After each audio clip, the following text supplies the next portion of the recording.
I always believed my life was normal, maybe even perfect. A loving spouse, a stable home, and a mother who had always been my biggest supporter. She was the one person I trusted with everything, her wisdom, her intuition, her ability to see through people. But there was one thing about her that always frustrated me. She was never fully convinced about my marriage. "You're too trusting," she'd say, her voice calm yet firm. "Love makes you blind." I laughed it off every time.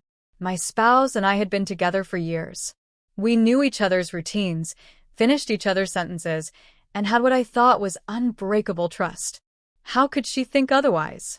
Still, my mother's words lingered, like a warning I refused to acknowledge. Then came the request. Simple, harmless, or so I thought. "I need you to do something for me," she said one evening, her eyes searching mine. "Promise me, if you ever feel something is off, don't ignore it." I rolled my eyes. "Mom, not this again." She sighed. "Just promise me." I did. But I never thought I'd need to keep it. My spouse had always been attentive, affectionate in ways that felt effortless. Small gestures, morning kisses, late-night talks, inside jokes only we understood. Our love felt solid, built on years of memories, laughter, and trust. I never once questioned it. Not until one evening when I noticed something that didn't fit. It was small, insignificant to anyone else. A late meeting that hadn't been mentioned before.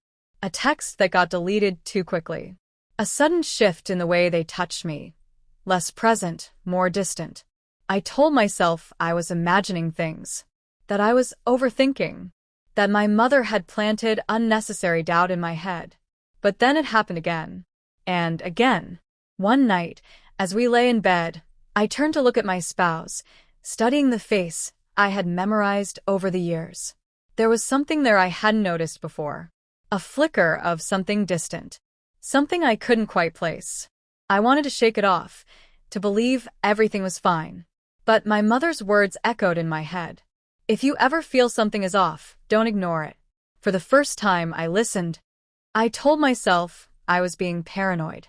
That love, real love, wasn't something you questioned. But doubt has a way of creeping in, slow at first, then all at once. It started with a misplaced phone, one my spouse had always kept within reach. That night, as they showered, I noticed it lying face down on the table, screen lighting up with a message preview. One word. Tonight? My heart pounded. I wasn't the kind of person who checked phones. I believed in trust, in privacy. But something in me, maybe my mother's voice, maybe instinct, made me pick it up. The message was gone. Deleted before I could even register who sent it. I felt sick. Maybe it was innocent. Maybe it was work. Maybe I was losing my mind. But the seed was planted, and no amount of denial could uproot it. The next few days, I started noticing everything. The way they flinched when a notification popped up. The way their phone never left their pocket anymore. The sudden, almost forced affection. Kisses that felt rehearsed. Words that felt too carefully chosen. I wanted to scream at them, demand the truth, but I was afraid of the answer. So I waited. And then the proof found me. A late-night errand. A forgotten wallet. A familiar car parked where it shouldn't have been. And inside a silhouette, two figures close, too close. My breath caught. I wanted to look away, pretend I hadn't seen, rewrite reality into something less painful. But I stood there, frozen, as my world shattered. The drive home was a blur. I felt everything and nothing all at once. I wanted to cry, to rage, to collapse under the weight of betrayal. But more than anything, I wanted to hear them say it wasn't true. When I walked through the door, my mother was waiting. She took one look at me and knew. No words, no questions, just a quiet understanding. I sank into the couch, hands trembling. "You were right," I whispered. She didn't say "I told you so." She didn't tell me what to do. She just reached for my hand and said, "Now what?" I had no answer. I didn't sleep that night. My mind replayed everything. Every kiss, every whispered "I love you." Every moment that now felt like a lie. I wanted to believe there was some explanation, some mistake, but deep down I knew. By morning, my emotions had settled into something colder. I needed to hear it from them. No more guessing, no more hoping. Just the truth. When they walked in, I was already at the table, phone in hand, the weight of betrayal sitting beside me. They barely looked at me, too busy texting. My chest tightened. I spoke calmly. Too calmly. "Who were you with last night?" Their heads snapped up. "What?" I repeated myself. Watched their face shift. Confusion. Then something else. A flicker of calculation. The silence stretched too long before they finally said, "What are you talking about?" I placed the phone down. "Don't lie to me." A sharp inhale. A nervous swallow. Then, the worst thing they could have done, they smiled. A small, forced laugh. "You're being paranoid." The audacity sent a rush of anger through me. My hands clenched. "I saw you." The color drained from their face. Just for a second. Then, another tactic. "I can explain." I leaned back. "Then explain."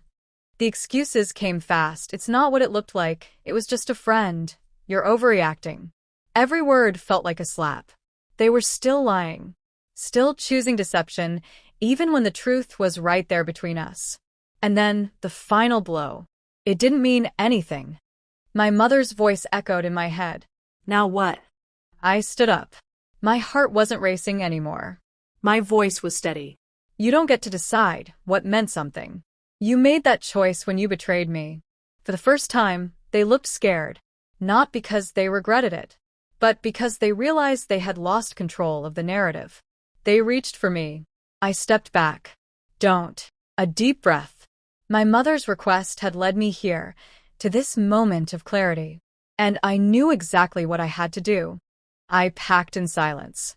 No yelling, no dramatic outbursts, just the quiet realization that the life I thought I had was gone. They stood there, watching, still scrambling for the right words to fix something beyond repair. "I didn't want to hurt you." A weak attempt at damage control. I didn't look up. "But you did."